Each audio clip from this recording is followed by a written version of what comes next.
السلام علیکم۔ ایاز امیر ہمارے چکوال کے بڑے سینئر ایک صحافی، بلکہ بہت بڑا نام ہے انگلش جرنلزم کا، اور ان کے پائے کے کالم شہدی پاکستان میں انگلش لینگویج میں کوئی لکھتا ہو، اب اردو میں بھی لکھتے ہیں وہ، لیکن ان کے ساتھ جو یہ حادثہ ہوا ہے لاہور میں، جو مار پیٹ کی ان کے ساتھ، جس طریقے سے اس عمر میں ان کے کپڑے پھاڑ کے ان کو بے عزت کیا گیا، میں اس پہ سب سے پہلے میں بھرپور مذمت کرتا ہوں۔ میں سائپرس میں ہوں، یورپین سائپرس میں، کو کل پتہ چلا تھا، لیکن ٹائم کے ڈفرینس کی وجہ سے میں اس پہ کچھ کہہ نہیں سکا۔ ایاز امیر کے ساتھ میرے کچھ ذاتی اختلافات بھی رہے ماضی میں، اور ان کی جہاں تک ذات کا تعلق ہے، ہر انسان میں کمزوریاں ہوتی ہیں، ایاز امیر کے اندر بھی کچھ بشری کمزوریاں ہیں جو ہمارے معاشرے میں کبھی بھی قابل قبول نہیں سمجھی جاتی، خاص طور پر جب شام کا ٹائم ہوتا ہے۔ تو وہ خود کہتے بھی ہیں، مانتے بھی ہیں، مطلب یہ کوئی ڈکی چھپی بات نہیں ہے، تو انہیں مشروب مغرب جو ہے اس کی سخت ضرورت رہتی ہے، اور یہ اب سے نہیں ہے، جب وہ فوج میں کیپٹن تھے اس وقت سے ان کی یہ ایک ضرورت کہہ لیں آپ بن چکی ہے، اور وہ اس کو غلط بھی نہیں کہتے، برملا اظہار کرتے ہیں اپنے کالموں میں بھی، اور بلکہ چند دن قبل جو عمران خان کی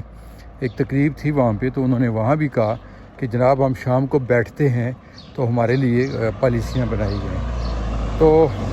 اس کے علاوہ ان کی ذاتی زندگی میں مطلب شادیاں انہوں نے کی، ناکام ہوئیں، وہ ایک الگ بات ہے، لیکن جہاں تک ان کی صحافت کا تعلق ہے، اس پہ میں کہتا ہوں کہ وہ ایک بڑے دبنگ اور بڑے پائے کے صحافی ہیں۔ ان کا ایک نام ہے، وہ MNA بھی رہے، وہ MPA بھی رہے، اور جس انداز میں ان پہ یہ حملہ ہوا ہے اس سے صاف پتہ یہ چلتا ہے کہ ان کو مارنا مقصود نہیں تھا، جان سے مارنا مقصود بالکل بھی نہیں تھا، ان کو صرف سبق سکھانا مقصود تھا۔ اور وہ بہت زیادہ DHA کے خلاف بھی بولتے رہتے ہیں، بیریا ٹاؤن کے خلاف بھی وہ لکھتے ہیں، ہاؤسنگ سوسائٹیوں اور جو سیمنٹ فیکٹریاں ہمارے چکوال میں جنہوں نے وہاں کے انوائرمنٹ کو بالکل ختم کر دیا ہے، گندا کر دیا، اس پہ بھی بہت کچھ لکھا بولا انہوں نے۔ سیاسی مخالفت بھی ہے ان کی، میاں نواز شریف کے خلاف بھی وہ بہت زیادہ انہوں نے کالم بھی لکھے، انہوں نے پروگرام بھی کیے، اور آرمی کے خلاف، اسٹیبلشمنٹ کے خلاف بھی وہ بولتے رہتے ہیں۔ تو بہت ساری چیزیں آپ کہہ سکتے ہیں، اس وجہ سے ہوا ہوگا، اس وجہ سے ہوا ہوگا، لیکن میرا تو صرف ایک کہنا ہے کہ ہمارے ملک کی جو پوری دنیا میں نمبر 1 ایجنسیاں ہیں، یہ ان کا کام بنتا ہے کہ وہ ان کرداروں کو پکڑیں، کیونکہ انگلیاں ان کی جانب اٹھ رہی ہیں، کیونکہ لاسٹ جو سپیچ کی تھی انہوں نے عمران خان والی تقریب میں، اس میں براہ راست انہوں نے پراپرٹی ڈیلر کے نام بھی لیے، کہ 2 پراپرٹی ڈیلر کے حوالے کر دیا ملک آپ نے، اور DHA کا بھی نام لیا کہ ان کو تو پورا پاکستان بھی دے دیا جائے، تب بھی انہوں نے تو پھر بھی بس نہیں کرنی اور زمینوں پہ قبضے جاری رکھنے ہیں۔ تو انگلیاں ان کی طرف جائیں گی، اٹھ رہی ہیں انگلیاں ان کی طرف۔ باقی سیاسی پارٹیاں تو اپنی پوائنٹ سکورنگ کر رہی ہیں، لیکن واحد وہ ادارہ ہے جس کی ماتحتی میں MI ہے، ISI ہے، IB ہے، بہت سارے ادارے ہیں، تو وہ ان کرداروں کو پکڑیں، سامنے لے کے آئیں، تاکہ ان کے اوپر جو انگلیاں اٹھ رہی ہیں وہ نہ اٹھ سکیں، کیونکہ ایک ایاز امیر نہیں، اس وقت بہت سارے لوگ اس کے خلاف بول رہے ہیں، ان اداروں کے خلاف بول رہے ہیں، ان کی جو بھی اس کے پیچھے وجوہات ہیں، آپ ملک دشمن ایجنڈا بھی کہہ سکتے ہیں، یہ جو بھی کہنا چاہیں، لیکن اداروں کا کردار جو ہے وہ متنازع ہے، اور اس سے پہلے یہ ہوتا تھا کہ اتنی زیادہ کوئی بولتا نہیں تھا، لیکن اب اس کے اوپر لوگ بولتے بھی ہیں اور اس کا اظہار بھی کرتے ہیں جگہ جگہ۔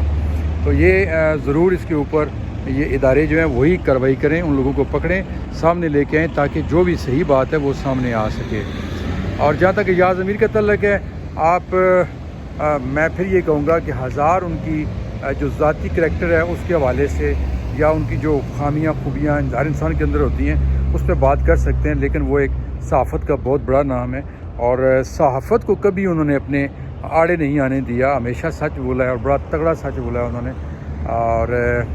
یہ ان پہ حملہ جو ہے، میں سمجھتا ہوں کہ صحافت کے پھیپھڑوں کو بند کرنے کی یہ کوشش کی گئی ہے، اور ڈرایا گیا ہے، ایک میسیج دیا گیا ہے کہ جو بھی بولے گا اس کے ساتھ ایسا ہی کیا جا سکتا ہے، لیکن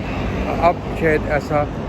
ممکن نہ ہو، اب کسی کو روکنا، کسی کو مطلب سوشل میڈیا میں اتنا مضبوط ہو چکا ہے کہ اب آپ روک نہیں پائیں گے کسی کو،